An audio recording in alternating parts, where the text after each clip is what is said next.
ప్రభు నామానికే మహిమ కలుగును గాక. కూడి వచ్చిన మీ అందరికీ, కర్మల ఆత్మీయ సహవాస సంఘ విశ్వాసులందరికీ మన ప్రభువును ఆయన ప్రియ కుమారుడునైన యేసుక్రీస్తు వారి శ్రేష్టమైన నామలో శుభములు మరియు అందరికీ వందనాలండి.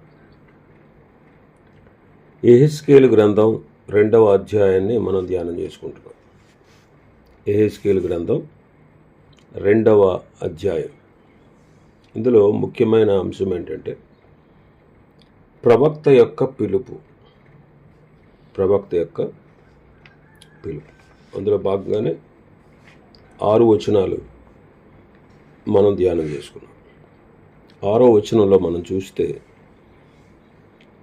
నీవు బ్రహ్మదండి చెట్లలో ముండ్ల తొప్పల్లో తిరుగుతున్నావు, తేళ్ల మధ్య నివసిస్తున్నావు, అయినా సరే ఆ జనులకు భయపడకు, వారి మాటలకు భయపడకుము అంట. వారు తిరుగుబాటు చేసేవారైనా సరే వారికి భయపడవద్దు అంటున్నారు. మరి ఈనాడు దైవజనులు కూడా, దేవుని సేవకులు కూడా ఇలాంటి ప్రజల మధ్య నివసిస్తున్నా సరే భయపడనక్కర్లేదు. ఇర్మియాతో ప్రభు అంటారు, నీవు వారికి భయపడకుము. ఒకవేళ నీవు వారికి భయపడ్డావనుకో, నేను వారి ఎదుట నీకు భయాన్ని పుట్టిస్తాను అంటారు. కాబట్టి భయపడుటలో చాలా ప్రమాదం ఉంది. మరి ఇర్మియా గ్రంథంలోనే 1వ అధ్యాయం 18వ వచనంలో చూస్తే, నేను ప్రాకారము గల పట్టణముగా, ఇనుప స్తంభముగా, ఇత్తడి గోడగా నీవు ఉండునట్లు చేస్తాను అంటున్నాడు. భయపడకుము అని చెప్పిన ప్రభు తగిన కాపుదలను, భద్రతను ఇచ్చేవాడు అన్నాడు.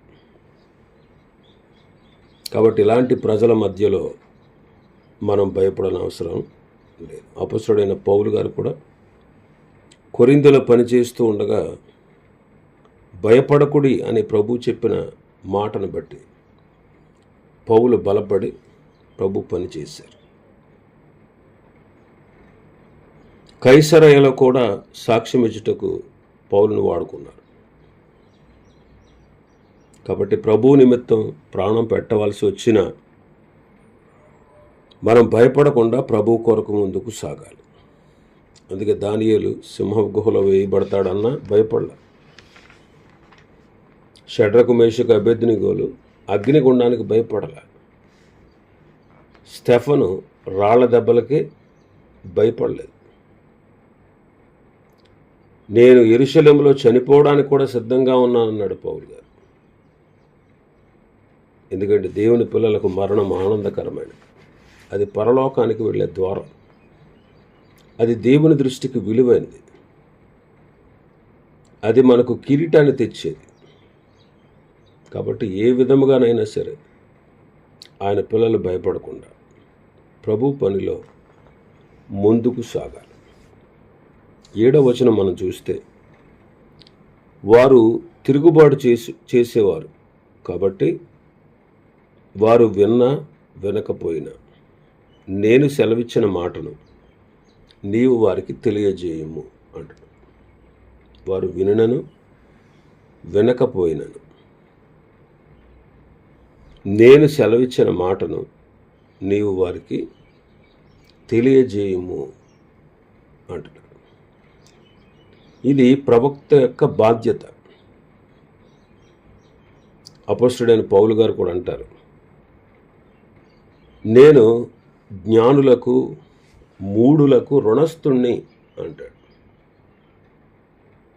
కాబట్టి సమస్త ప్రజలకు సువార్త అందించవలసిన బాధ్యత మన మీదే ఉంది. కొన్నిసార్లు పౌలు గారు అంటారు, వాళ్ళకి సువార్త ప్రకటించి వాళ్ళకి సత్యాన్ని తెలియజేసి, మీ నాశనమునకు మీరే ఉత్తరవాదులు, నేను నిర్దోషిని అంటాడు. మీ నాశనమునకు మీరే ఉత్తరవాదులు, నేను నిర్దోషిని అంటాడు. సత్యాన్ని అంతటిని బోధించాక యెహెజ్కేలులో కూడా ఈ మాటలు మనం చూస్తాం. అలాగూ దేవుడు చెప్పినటువంటి మాటలు ప్రకటిస్తే వాళ్ళు తెలుసుకుంటారు. ఏమని తెలుసుకుంటారంటే మన మధ్య ప్రవక్త ఒకడున్నాడు అని తెలుసుకుంటారని ప్రభు చెప్పారు. కాబట్టి మనం సత్యాన్ని, సువార్తను తేటగా ప్రజలకు బోధించాల్సిన బాధ్యత మన మీద ఉన్నది.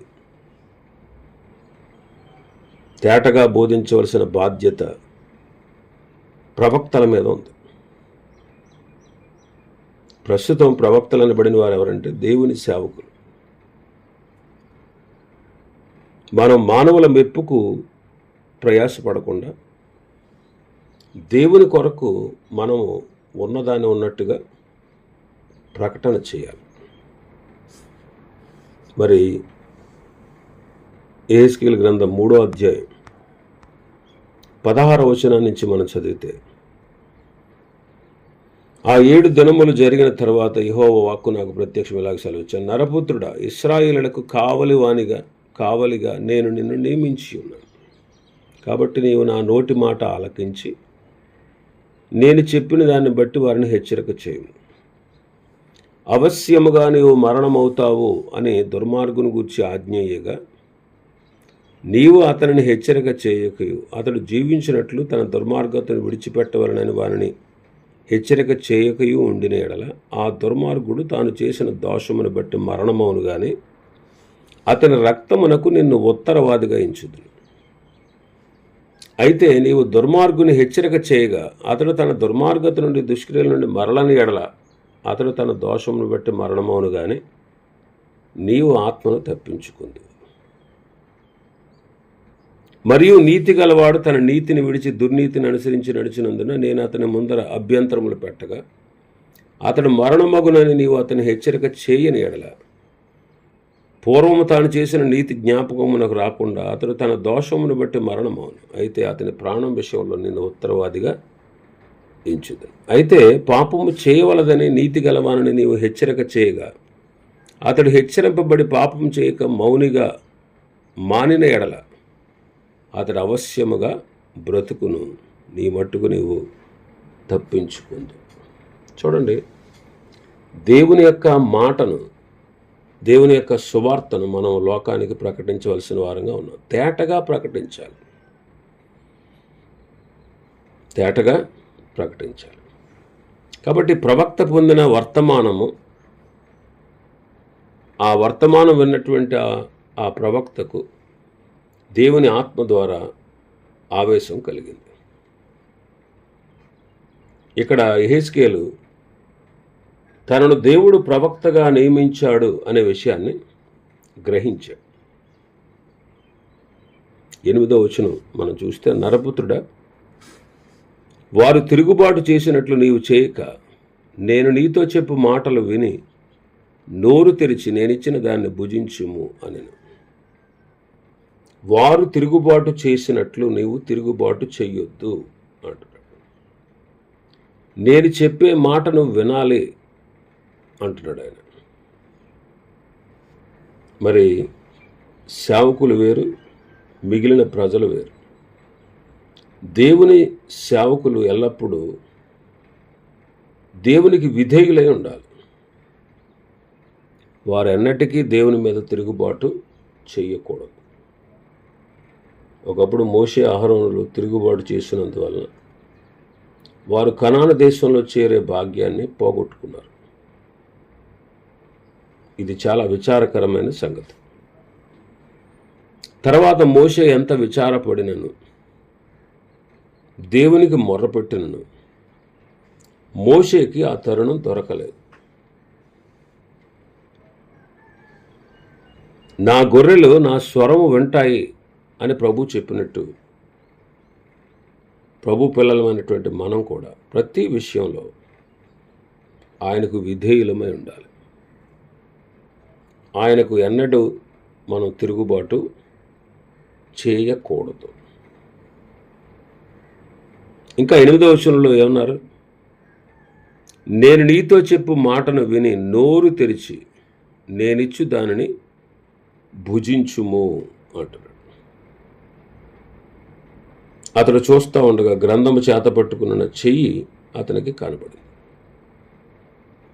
కాబట్టి ఈ భాగంలో నీవు గ్రంథమును భుజించుము అంటున్నాడు.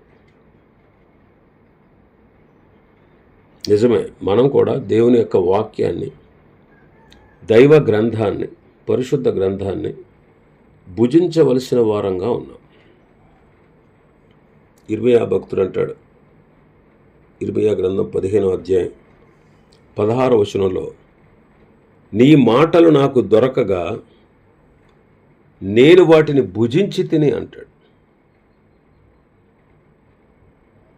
కాబట్టి దేవుని యొక్క గ్రంథాన్ని ఊరకనే పైన చదవట్లేదన్నమాట. చదువుట వేరు, భుజించుట వేరు.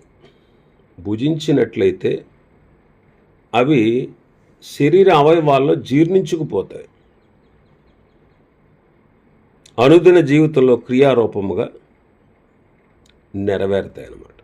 కాబట్టి దేవుని వాక్యాన్ని భుజించడం అంటే వినడం, గ్రహించుకోవడం, వాటిని అనుసరించడం, ఆచరణలోనికి తీసుకురావడం.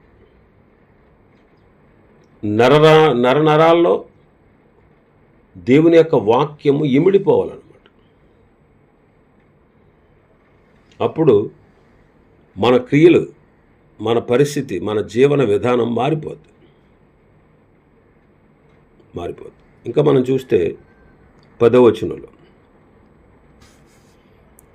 ఆయన దానిని నా ముందర విప్పగా అది లోపటను వెలుపటను వ్రాయబడినదై ఉండెను.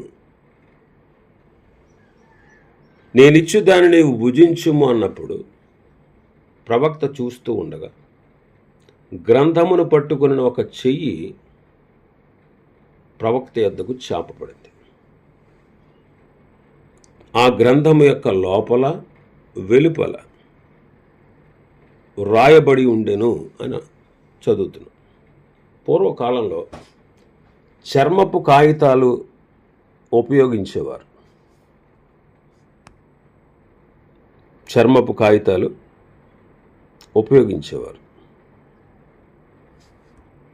అందుకే తిమోతికి పౌలు గారు ఉత్తరం రాస్తూ 2వ పత్రికలో 4వ అధ్యాయం 13వ వచనం చదివితే, నీవు వచ్చినప్పుడు నేను త్రోయలో కర్పు నొద్ద ఉంచి వచ్చిన అంగీని, పుస్తకములను, ముఖ్యముగా చర్మపు కాగితములను తీసుకొని రమ్ము అన్నారు. చర్మపు కాగితాలు, వాటి మీద రాసేవారు అన్నమాట. వాటి మీద రాసి వాటిని చుట్టలుగా చుట్టేవారు. అందుకే లూకాసు వార్త 4వ అధ్యాయం 20వ వచనాన్ని చదివితే, ఆయన గ్రంథము చుట్టి పరిచారకునికిచ్చి కూర్చుండెను. సమాజ మందిరంలోనున్న వారందరూ ఆయనను తేరి చూడగా ఆయన, నేడు మీ వినికిడిలో ఈ లేఖనము నెరవేరినదని వారితో చెప్పసాగారు. సమాజ మందిరంలో ఉన్నప్పుడు ప్రభు వాక్యాన్ని చదువుటకై నిలిచి ఉన్నప్పుడు ప్రవక్త అయిన యెషయా గ్రంథం ఆయన చేతికి ఇయ్యబడింది. ఆయన గ్రంథాన్ని విప్పారు. మరి ఇక్కడ రాయబడినటువంటి గ్రంథం లోపటను వెలుపటను రాయబడింది. విషయం ఎక్కువగా ఉంటే లోపలే కాదు, వెలుపలి భాగంలో కూడా రాస్తారు. అందుచేత ఇక్కడ లోపల వెలుపట రాయబడిన గ్రంథము అని మనం చదువుతాం. మరి ఈ 10వ వచనంలో ఉన్నటువంటి వర్తమానాన్నే ఈ ప్రవక్త అందించవలసినట్టుగా ఉంది. అది దేవుడు అందించిన వర్తమానం. ఆ వర్తమానం ఏంటి? మహావిలాపము, మనోదుఃఖము, రోదనము అని అందులో రాయబడింది. ఏమని రాయబడింది? మహావిలాపము, మహాదుఃఖము, మనోదుఃఖము, రోదనము. ఇవి కలుగుతాయి అని రాయబడింది. యెహెజ్కేలు కాలమందు ప్రజల యొక్క దుర్మార్గతను బట్టి ఎంతటి ఘోరమైనటువంటి విపత్తు వారి మీదకి రాబోతూ ఉంది అని దేవుడు తెలియపరిచాడు. తిరుగుబాటుదారులైన ప్రజల మధ్య, సిగ్గుమాలిన వారు కఠినలు అయినటువంటి ప్రజల మధ్య ఇలాంటి వర్తమానం అందించాలి. మరి అలాంటి ప్రజల మధ్యలో ఇలాంటి వర్తమానం అందించడం చాలా కష్టం. ప్రాణానికి కూడా ముప్పు ఉంటుందన్నమాట. ప్రాణానికి కూడా ముప్పు ఉంటుంది. యెహెజ్కేలు కూడా ఏమంటారంటే, ఇర్మియా కూడా ఏమంటారంటే 20వ అధ్యాయంలో, యెహోవా నీవు నన్ను ప్రేరేపించగా నీ ప్రేరేపణకు లోబడ్డాను, నీవు బలవంతం చేసి నన్ను గెలిచావు, నేను దినమెల్లా నవ్వుల పాలయ్యాను, అందరూ నన్ను ఎగతాళి చేస్తున్నారు, నేను పలుకున్నప్పుడల్లా బలాత్కారం జరుగుతుంది, దోపుడు జరుగుతుంది అని ఎలుగెత్తి చాటించాల్సి వచ్చింది. దినమెల్లా ఆయన మాట నాకు అవమానానికి అపహాస్యానికి హేతువైంది. అందువల్ల ఆయన పేరు నేను ఎత్తను, ఆయన నామమును బట్టి ప్రకటింపను అని అనుకున్నాడు. మరి అలా ఊరుకుని ఉంటే అది అతని హృదయంలో అగ్ని వలె మండుచు నా ఎముకలలోనే మూయబడి ఉన్నట్లుగా ఉంది. నేను ఓర్చి విసిగి ఉన్నాను, చెప్పక మానలేను.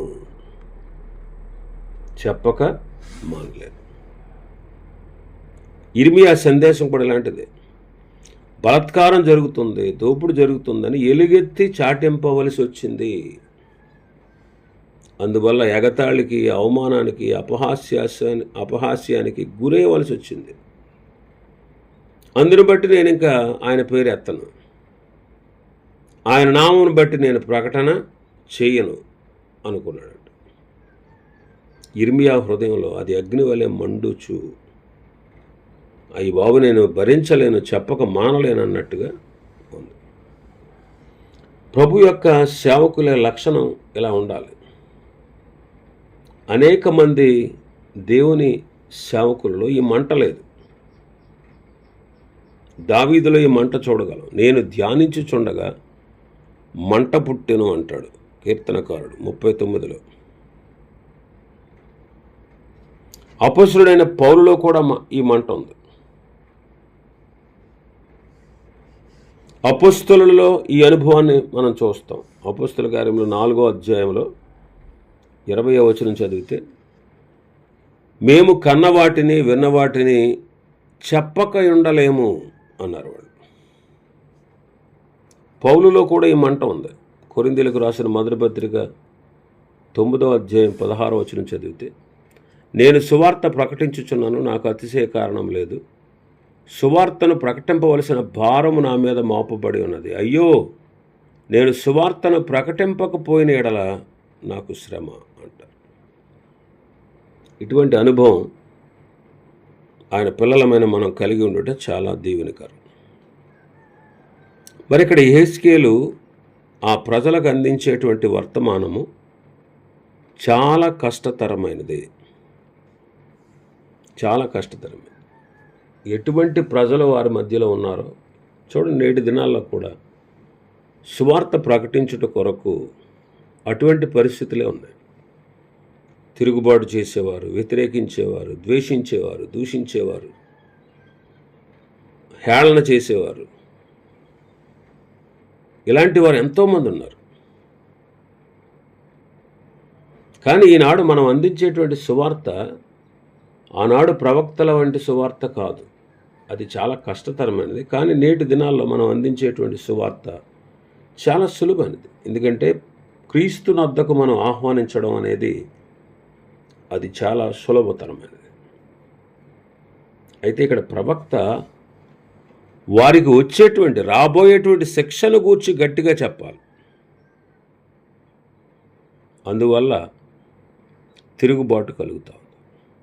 అందువల్ల అది కష్టతరంగా ఉంది. ఈనాడు మనం కూడా శిక్షను గూర్చి ప్రకటించాలండి. సువార్త ఒకటే కాదు, శిక్షణ గురించి కూడా ప్రకటించాలి. నమ్మిన వారికి రక్షణ, నమ్మని వారికి శిక్ష కలుగుతుంది అని గట్టిగా మనం నొక్కి చెప్పాల్సినటువంటి బాధ్యత మన మీద ఉంది. ఇవి ఈ అధ్యాయంలో ఉన్నటువంటి విషయాలు. ప్రభు చిత్తమైతే రేపు దినం మరొక అధ్యాయాన్ని ప్రారంభించుకుందాం. దేవుడి వర్తమాన వాక్యాన్ని మన వినికిడిలో ఆశీర్వదించునుగాక. ఆమేన్.